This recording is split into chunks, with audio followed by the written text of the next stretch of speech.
Una de les tasques principals de l'ADF és la captació d'aigua.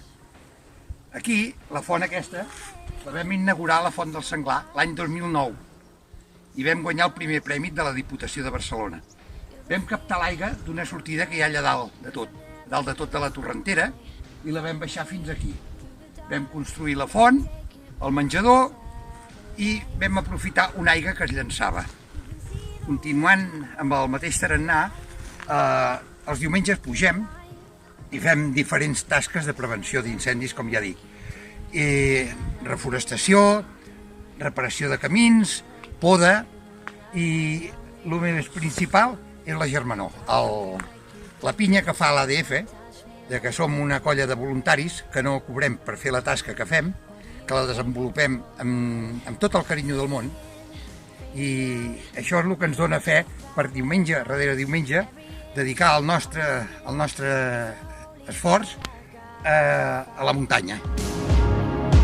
Only you can set my heart on fire, on fire. Avui no fem feines de prevenció d'incendis, l'únic que estem fent és substituir la brana de fusta, que estava molt malmesa, per una de ferro. I ara, pues res, estem fent unes puntades, primer perquè se'ns aguanti la part de dalt, que estem fixant, i intentarem arribar amb la feina d'avui fins a l'EGP, fins a pràcticament el refugi. Després ja acabarem de rematar i tot això quedarà una brana molt forta. Aquí baix tenim els nens de l'institut que han vingut i ens estan ajudant amb el senyor Lorenzo.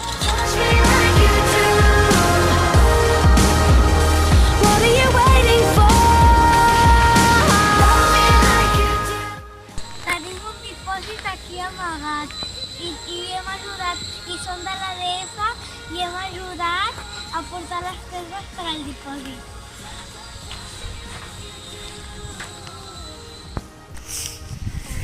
Des de l'octubre del 2019 estem treballant amb una obra que ens sembla que pot donar molt de resultat, que és la recollida de les aigües pluvials del dipòsit, del terrat, del refugi, amagatzemat amb canalització fins a aquest dipòsit de 4.200 litres. Bon dia, estic treballant aquí a los críos, ensenyant lo que és el camí.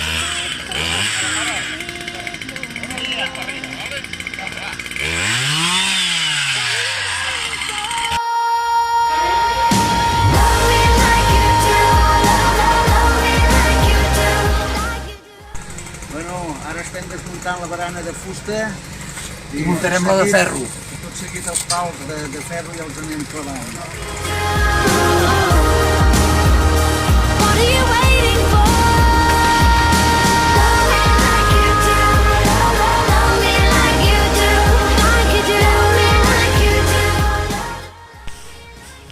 Hola, des de la mina del Vedat baixa l'aigua fins a la font del Vedat. De la font del Vedat, canalitzat, baixa fins a un dipòsit que tenim aquí sobre del refugi, que dona aigua al refugi, i després, la sobrant, va parar a la font de les Perdius.